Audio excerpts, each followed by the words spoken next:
তার বাচ্চাটা ছিল স্কুলে, স্কুল থেকে আইসা তার বাবাকে দেখার পর কি হইলো আপনি চিন্তা করে পারবেন না ভাই। এই ধরনের ঘটনা ঘটে গেছে।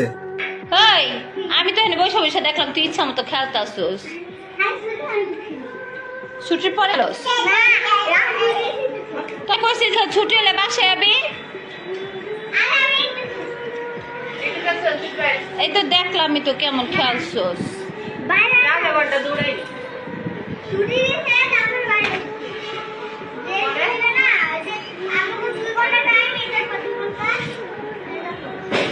এই তোর আব্বু তো কালকে আইতাছে।